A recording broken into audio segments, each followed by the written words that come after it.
right, I'm Todd Stonely, Assistant Director with the Division of Water Resources, and I'm over the planning branch of the office.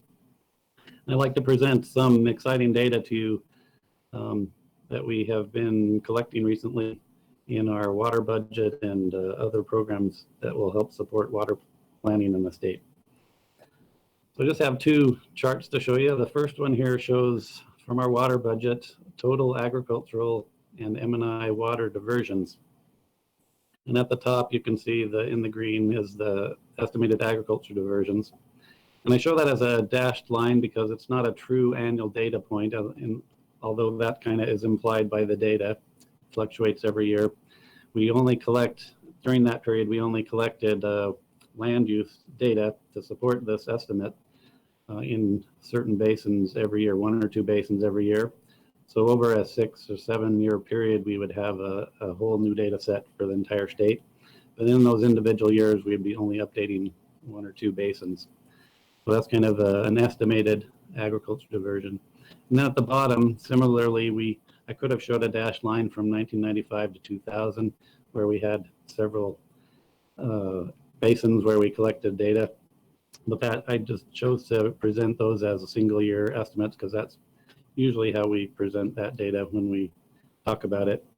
So the 1995 data point is a compilation of data from different basins from 1992 to 1998. And 2000 is a compilation from 1992 to 2000. Then beginning in 2005, we did collect that. That is a true annual data, statewide data point for the entire state on the M&I diversion there, as well as in 2010. And then in 2015, the same kind of thing. That is an annual data point. But starting then in 2015 and going on to the next year, we started receiving annual data. So in 2015, if you recall, the legislative audit of our data suggested that we work with water rights to refine the data that they receive, and that we use that data that is submitted annually, which we have been doing since then.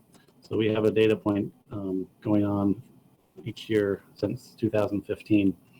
And then you notice in the first year up there in 2017 for the ag, we started a new process where we no longer rotate through basins to collect our land use data. We are using a different data set that is statewide, is available for the statewide annually. So that was the first data point where an annual number that truly represented the entire state. And then again in 2018, the same thing. And we're just a few weeks away from completing our water budget for 2019, hopefully, and we'll have another data point to add to this chart. But one other thing I want to point out about this is kind of a methodology change that took place. So as the legislative audit came out in 2015, recommended that we have a third-party review of our data completed, which we did in 2017, and they reported on our 2015 data and recommended that we make some changes to it, which we did. And one of the major changes that was made was how we calculate or estimate secondary water use. And their recommendations brought that number up from what we were estimating previously. So we can't really compare these new annual data points to the old ones because the methodology is a little different. And one other slight change that we made in the way we estimate that is we are accepting the self-supplied industry submitted to water rights, whereas previously we had been estimating that.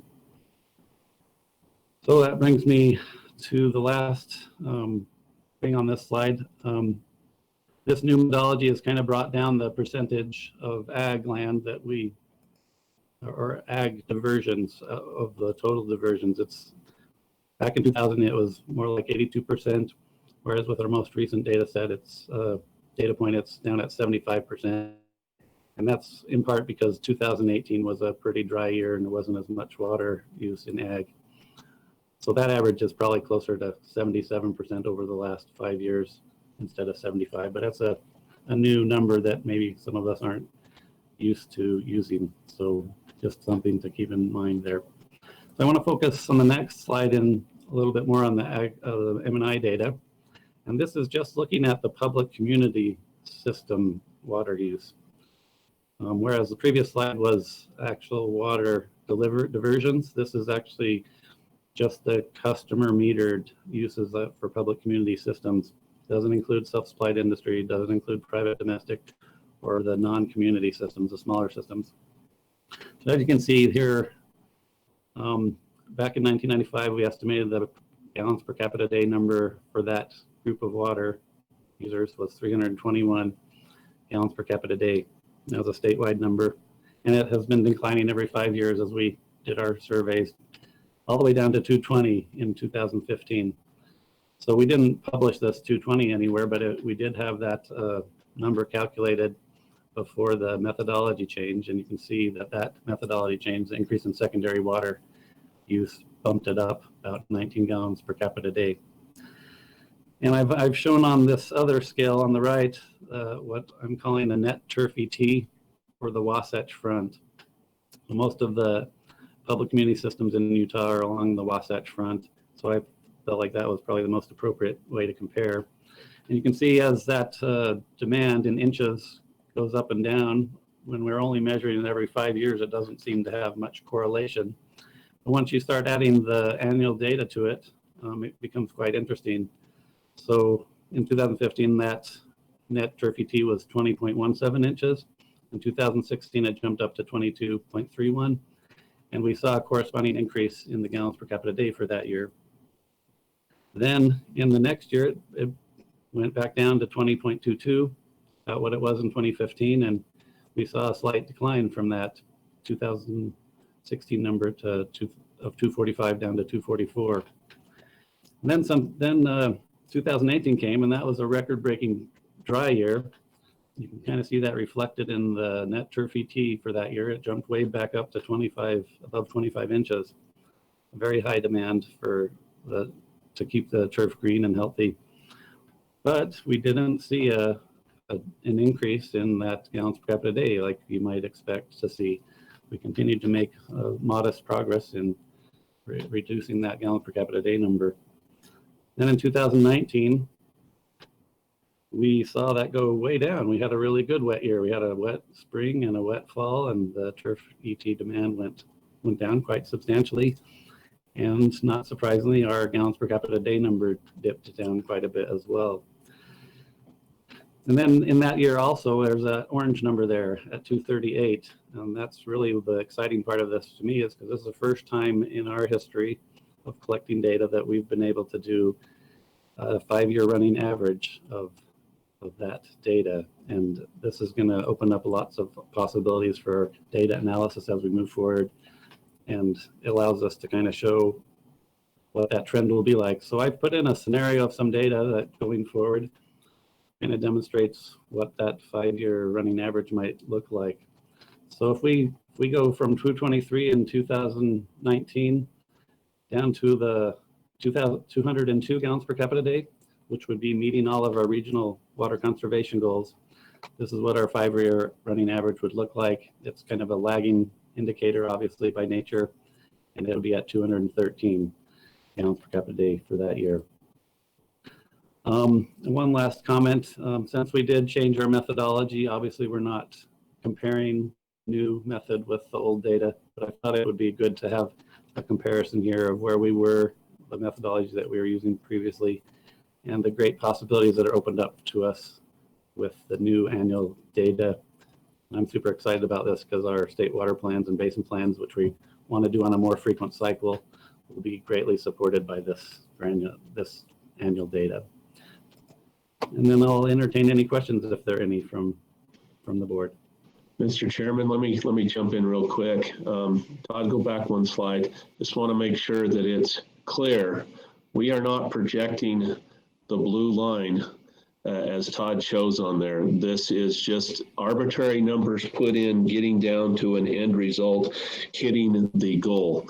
So we're not predicting in 2027 that it's gone up to whatever that number is or vice versa. This is just arbitrary numbers put in to show the trend to get to meeting the goal.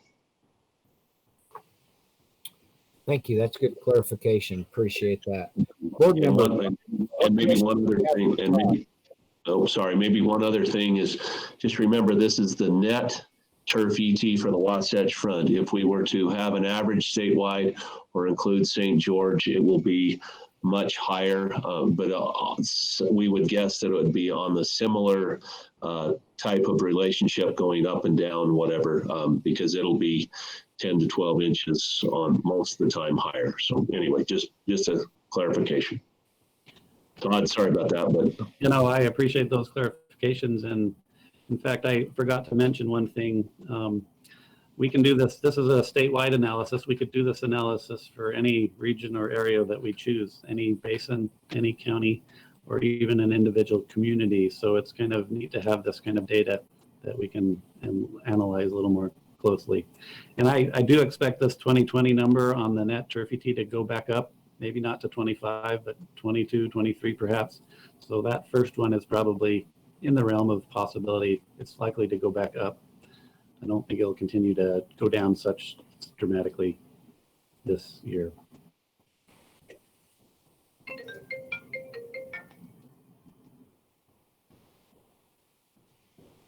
Thank you, Todd. And Todd, that was good. We are getting better and better data, and appreciate your efforts on that.